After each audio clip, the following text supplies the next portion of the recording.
Shabbat Shalom. I am Rabbi Lauren Werber, and I am thrilled to be sharing Shabbat with you from Congregation Beth Adam in Cincinnati, Ohio. Whether you're joining from this area or from nearby or far away, we are glad to have you as we celebrate Shabbat in our own unique and meaningful way. We begin with a reflection. 6 days we speak.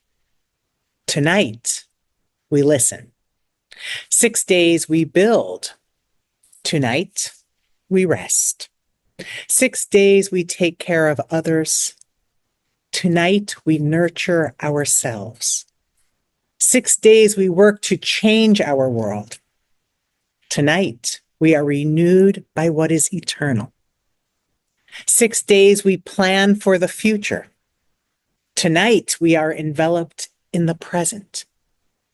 6 days we eat and drink in haste. Tonight we savor the taste of bread and wine and feel the bond of the world that feeds us. 6 days we teach. Tonight we learn. 6 days we clamor. We hear the clamor. Tonight we listen for clarity. 6 days we struggle to expand our influence. Tonight we are dissolved in a greater influence. 6 days we focus our vision on the task at hand. Tonight we look beyond what we can see. May each of us find our Shabbat Shalom, our Sabbath of peace. Bim bam, bim bim bim bam, bim bim bim bim bim bam, bim bam, bim bim bim bam, bim bim bim bim bim bam. Shabbat shalom, Shabbat shalom, Shabbat Shabbat Shabbat Shabbat shalom, Shabbat shalom, Shabbat shalom, Shabbat Shabbat Shabbat Shabbat shalom. Bim bam, bim bim bim bam, bim bim bim bim bim bam, bim bam, bim bim bim bam, bim bim bim bim bim bam. Shabbat shalom, Shabbat shalom, Shabbat Shabbat Shabbat Shabbat shalom, Shabbat shalom, Shabbat shalom, Shabbat Shabbat Shabbat Shabbat shalom. The candles stand before us waiting to be lit. We recall our ancestors as we too seek to dispel the darkness and banish the cold, to bring glowing softness, warmth, and safety into our homes. May the dancing flames of these candles kindle warmth in our hearts, wisdom in our minds, passion in our souls.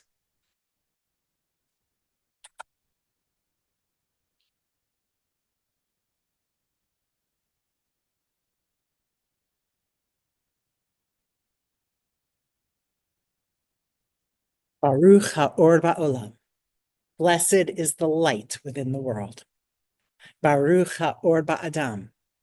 Blessed is the light within each person. Baruch ha'or ba'Shabbat. Blessed is the light of Shabbat. Hello, as you can see, I am not in the congregation. We are recording this at a different time, and the reason is that I am at a conference at the United States Holocaust Memorial Museum, and the conference is about how clergy responded to the Holocaust. It's hauntingly relevant today, and it's an interfaith conference of clergy and congregational leaders to learn how we responded back then and what we can learn for today. Yes. So I am here with one of those colleagues of mine who has agreed to join in conversation after he said several things that made me say we have to talk more about that. Okay. So we're going to pick one today. Right. This is Michael Mata from Church of the Nazarene. Yes. And I will give him a minute to introduce himself and give where you're from, few second tutorial on Church of the Nazarene, what Okay. people need to know, and then we'll go from there and talk about what we Okay. talk about. Yes. One of my hats I wear is that I am also a pastor, part of the pastoral team at Los Angeles First Church of the Nazarene, which was founded there in 1895 and is considered sometimes as the mother church of our denomination. We are evangelical in the holiness tradition. Some people would want to know a little bit more about that, but if you know anything about Wesleyan and of distant cousins from them as well. When I'm in Los Angeles, they always ask me, where are you from? Because everybody in LA is from somewhere else. Especially our foreign-born neighbors. And I say, well, I am a refugee. And they always look at me, well, really, you too? Go, yes, from the Republic. And they stop and look, which republic? I said, from the Republic of Texas, because that's where I was born. And I was born there in Houston, Texas, and was always considered a Mexican. Even though born here, my family would say, and many people of my background would also say, the border crossed us. We didn't come over we were here before it was even part of the United States. And we'll talk a little more about that. You had said to me, your family members went to bed in Mexico and woke up in Texas. Yes. Right? Yes. Because the history of that aspect of it. And this aspect of myself, of this history, I didn't know growing up in Texas. I just thought there was a difference between Mexicans and Americans. And that was code word for those that were, I would say, picnically challenged. I wouldn't say that. And so that's what the reality was. I had to discover my own identity, understanding that wasn't just distinctively, and yet at the same time, very Mexican. So now I'm really proud to say I'm of a Mexican heritage. And Texas was a different narrative that I was given. I did. Many people know about Remember the Alamo, Right. And those were the heroes. And when I was a child, I wanted to be Davy Crockett. I even had a raccoon hat that we had, but no one would allow me to do that. My brother had the same hat. Really? Yes. How weird is that? I know, right? Yes. But it is a very complicated identity, and that's where we're going to go in just a moment. You heard Michael mention that his church is an evangelical church. Yes. We've known each other 2 days. Yes. And I've been really, really blessed in that Michael's the kind of person who I can ask questions to and say, I don't understand this and want to learn. So I've learned quite a bit about evangelical, not always meaning what my own stereotypes of evangelical means. And I've already asked him to come back so we can talk about that a different time, because we chose something else today that relates to this Mexican identity. Yes. We were going through the main exhibit on our first day, and we got to something we just tried to remember, and it had to do with the Great Depression and isolationism. Yes. And Michael, you said something, there are about 20 of us in this group, that stunned us all as we stood there. Can you share that? Yes, during that time, there were obviously great economic disparities going on. Challenges were happening. And as has happened in history and continues to this day, those of Mexican heritage, those who were also Mexican, and remember that the border was established in 1848 with the Treaty of Guadalupe. And so at that treaty, people had the choice of becoming U.S. citizens or remain Mexican, or Mexican and move back. That's what the intent was, or stay here. Well, many of the people by the Depression era were born here. So, as I would say, I wouldn't be of Mexican heritage. Well, they were taking our jobs away. So that was the slogan. Hoover was the president and saying, we need real jobs for real Americans. Right. And they were not considered. And so they began to deport people, U.S. citizens, to Mexico during that time. I want to make sure everybody understood this. As Michael said at the beginning, he was born in the United States as a United States citizen. And Yes. that was the status of these people as Yes. well in this era. Right. But they were relabeled Yes. as Mexicans. Mexican. They were accused of job stealing, although very much like today, Yes. questionable whether any Absolutely. Americans, they were Americans, Uh-huh. but would be taking those jobs, right? And then they were actually deported to a country that had never been. And their many of country. them probably didn't even know the language of Spanish. I'm very rare in my generation to actually know Spanish, speak Spanish, but many of my colleagues that grew up, they're my age, don't know Spanish. So you can anticipate them moving into an area they had never grown up, been at, or what have you. There was about maybe for sure 87,000 people that were officially forcibly deported, and anywhere from 400,000 to 2 million others that were voluntarily repatriation. But to where? They're not they're here, right? Right. And so the voluntary deportation was, they could elect. Why would they want to go? They lost their jobs. They were being harassed. They were being really accused of as a detriment to American society. And so who wants to be in that kind of environment? So you have a pickup of a movement of people who were born, raised, educated here, providing, having contributed to the economy, being deported. And what's haunting about it is that reality that you just described was created from the outside and imposed upon them so that they wouldn't want to be here, right? Yes. Let's make life such that these people will choose to leave. And if they don't, we'll have a forced deportation. And there was a photograph I saw when I was doing some, this is my history that I had to learn. This wasn't a narrative I was given growing up or even taught in the universities that I went to. This was my next question for you, because so all of us in the room, nobody had ever heard of this, right? Right. And then you told us when you discovered it. Yes. And when was that? That was like 2 months ago. I was asked to give a short history on American history, speaking to a number of Latinos who came from more Caribbean, Puerto Rican, Cuban background, not knowing the history of the Mexican presence in this part of what we call the United States.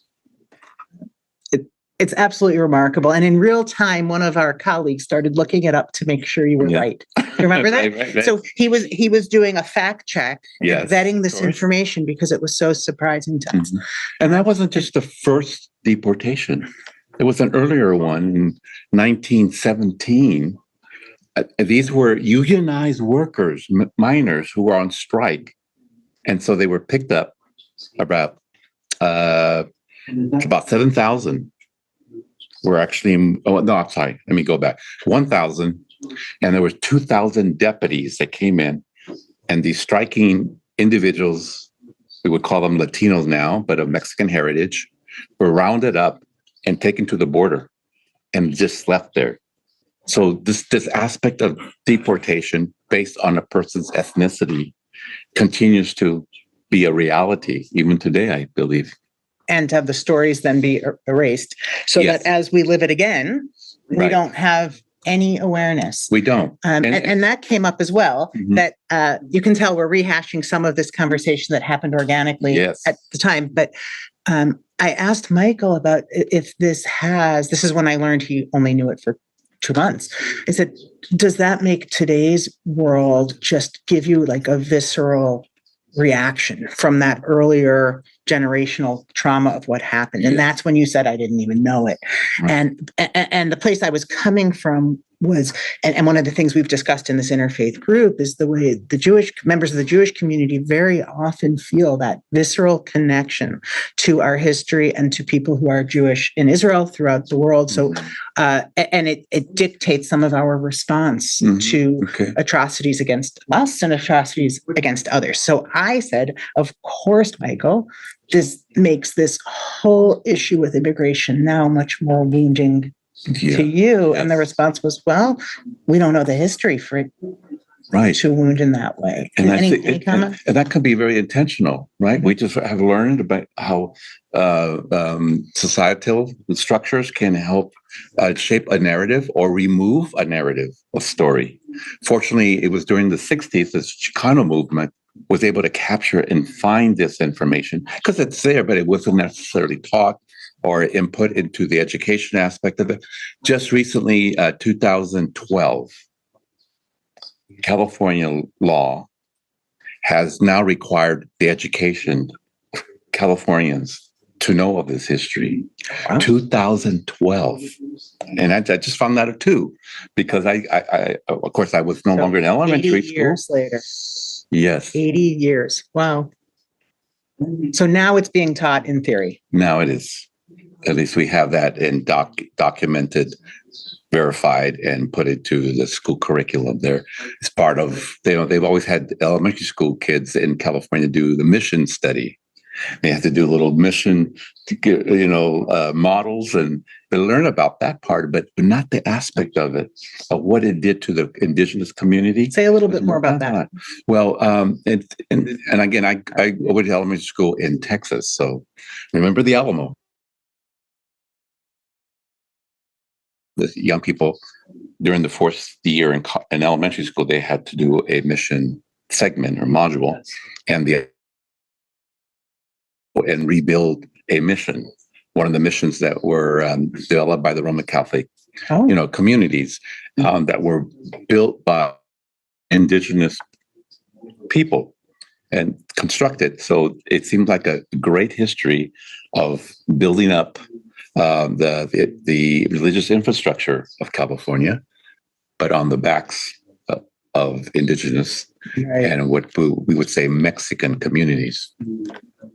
Wow. And that piece of history is also growing up in the Midwest, almost completely absent for me. So when I said, tell me more, it's because I didn't even know enough to say what the missions were that you were talking about, right? And it really points to how selective history is. And if we're all receiving different histories and partial histories, how that impacts our own identities, but also how we then relate to each other and understand both commonality and reasons for perspectives that we may have that are different. Exactly.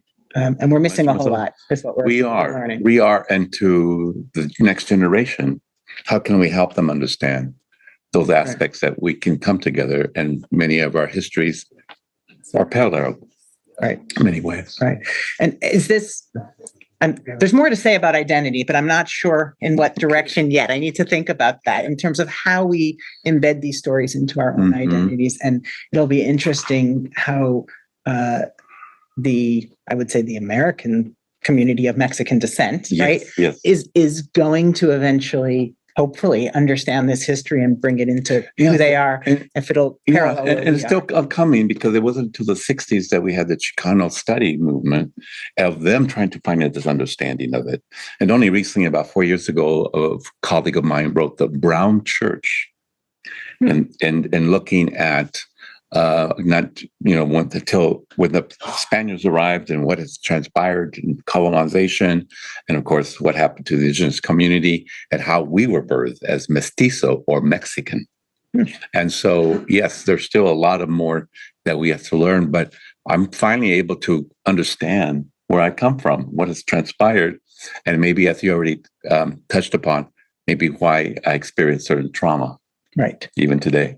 Right. That you didn't even fully know the reason for it. I didn't know. Does it impact how you, and if you don't want to answer this, say so, how you walk through the world now, or how your ministry works now? Are there Part of how it are you is- living this identity? Yes. So very important. What is the story? Do you know your story? Mhm. Let me understand your story. Let me walk alongside of you and get a better insight into who you are and why you're here. Mhm. And so, everyone has something to offer, to value, to respect, to lift up, to recognize, knowing that we all have something to contribute to make this, I would say, a better world if we Absolutely. can. Absolutely. And is there anything then you actually led me right to this question? Anything the Jewish community can do, or if you want to speak more broadly, the faith community, the religious world can do to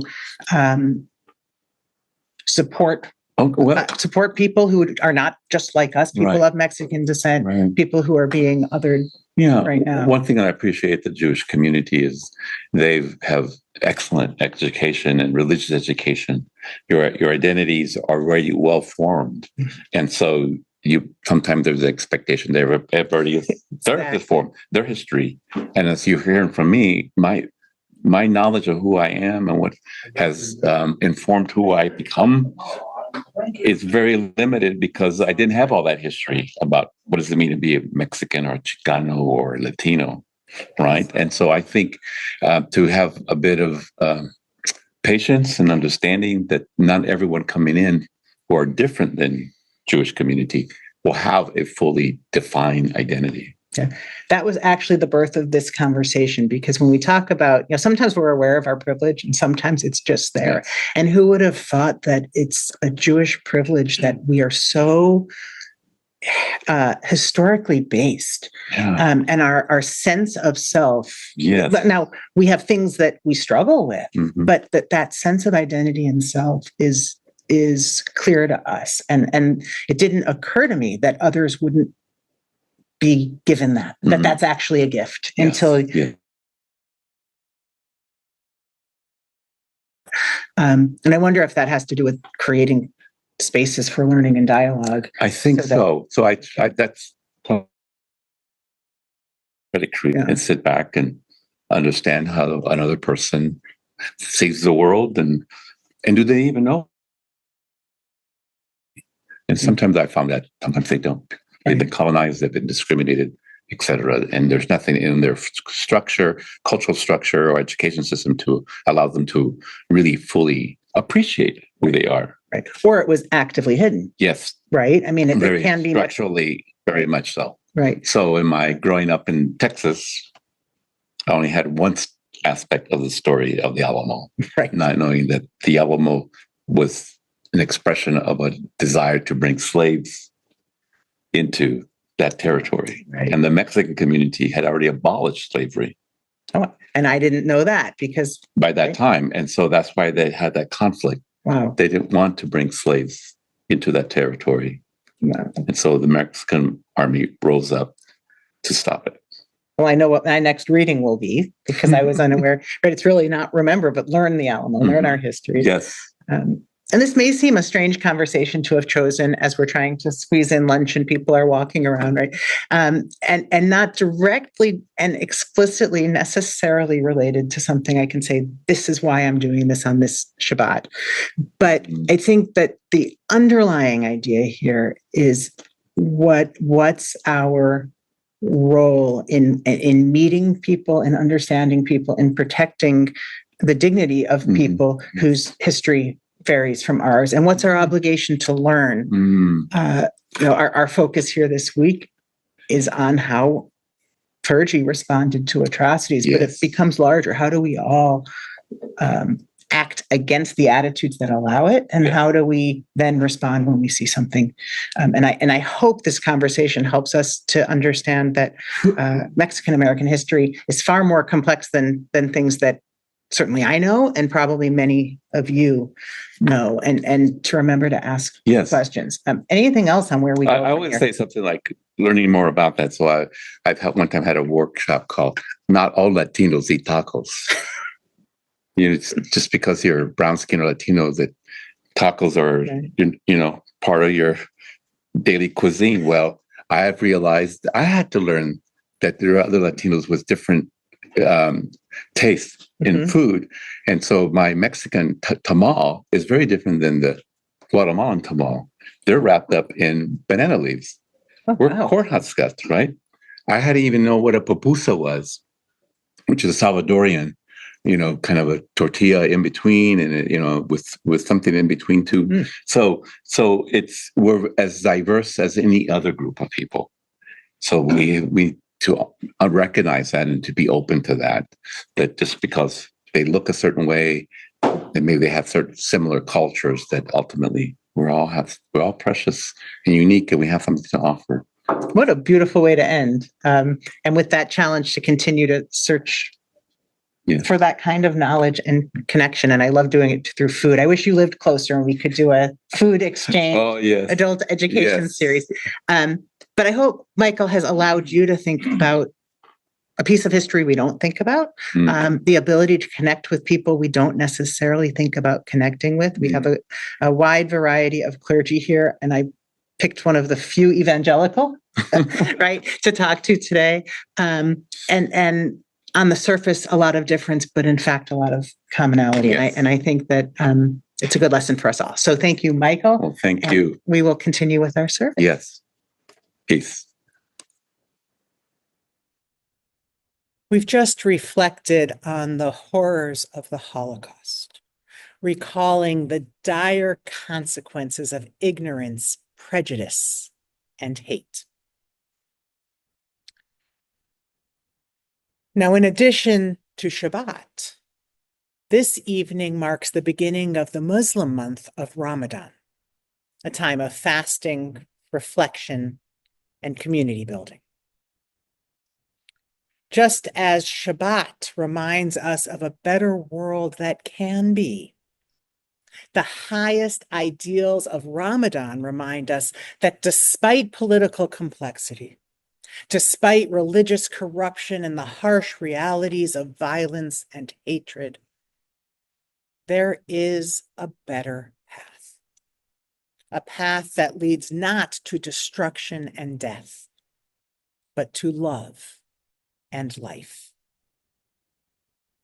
In that spirit, on our Shabbat, on our day of peace, we offer a plea for peace, adapted from a prayer by Rabbi Nachman of Breslov.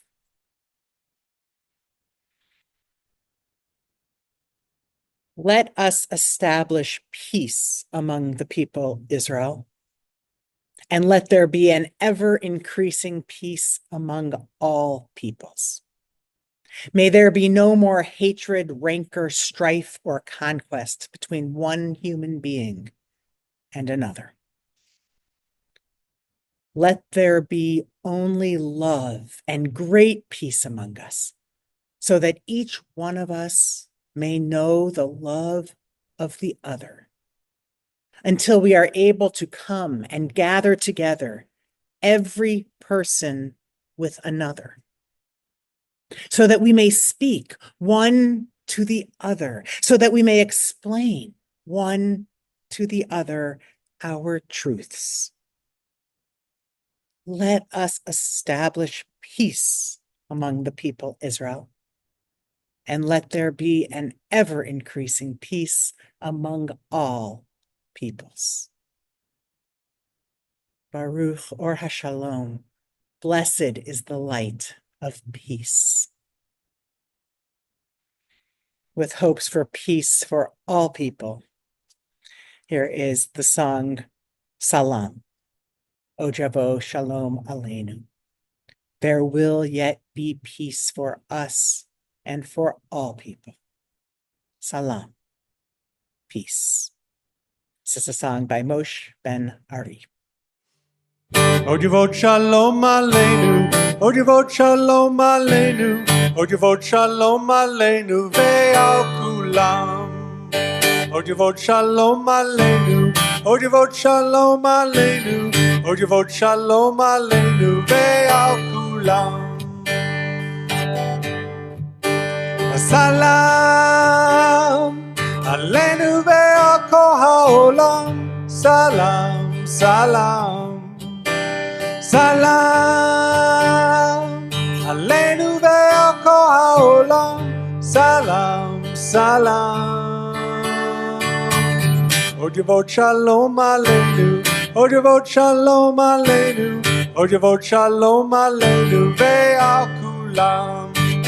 Odevot shalom aleinu. Odevot shalom aleinu. Odevot shalom aleinu ve'al kulam. Through the words of Hannah Senesh, a hero killed during the Holocaust, we turn now to memory as we recall the love of those who nurtured us through our lives. Yesh kochavim. There are stars. Yesh kochavim she'oram magia arza, rak asher hem atzmam avdu be'enam. There are stars whose light reaches the earth only after they themselves have disintegrated and are no more. And there are people whose memory lights the world long after they have passed from it. These lights, which shine in the darkest night, are those which illumine the path for us. With gratitude for those lights, those lives that illumine the path, we join in our memorial prayer. Ein bidei hamavet hakoach la'korma shetamun balev.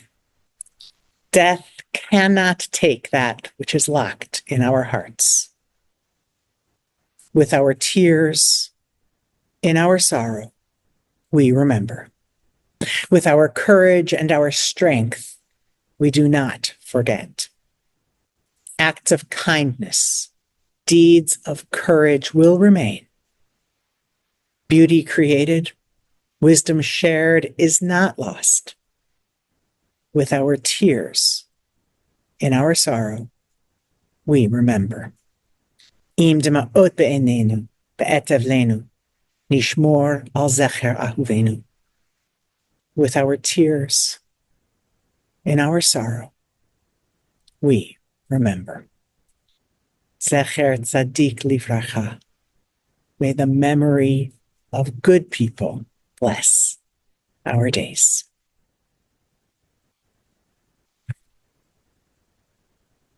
With a sense of blessing, we lift this cup of wine as a tribute to our past, as a blessing for our future. May the allure of its untold flavors beckon us forever to keep uncovering new branches, new roots that hold us together. Tonight, as we welcome the Shabbat, may we find time to spend in our own quiet company and listen to the calling of our hearts. Bruchim hachayim ba'olam. Blessed is the life within the world. Bruchim hachayim ba'adam. Blessed is the life within us.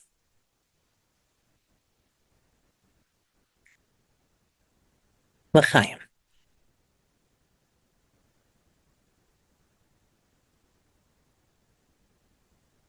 As we seek a Shabbat of peacefulness, of calm, of beauty, of wonder, our closing song is Ma Yafeh Hayom. How beautiful is this day, a Sabbath of peace. Ma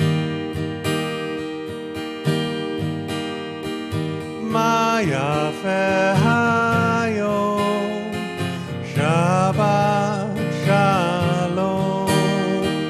Ma Yafeh Hayom, Shabbat Shalom. Shabbat, Shabbat Shalom. Shabbat, Shabbat Shalom. Shabbat, Shabbat Shalom.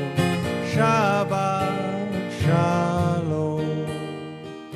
Ma Yafeh Hayom, Shabbat Shalom. Ma Yafeh והיום שבת שלום. שבת, שבת שלום. שבת, שבת שלום. שבת, שבת שלום. שבת שלום.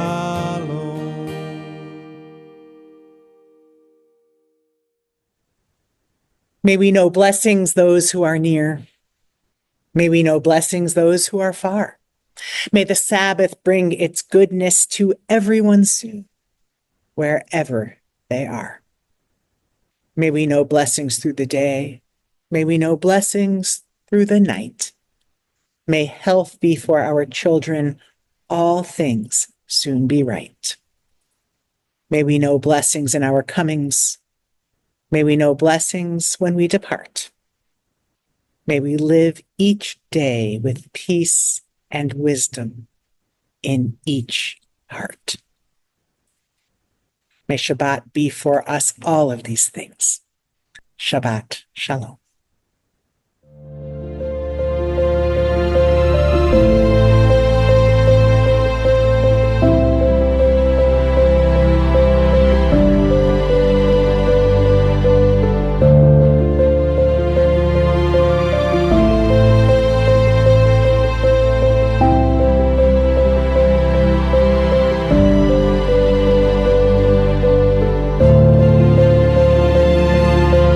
Shabbat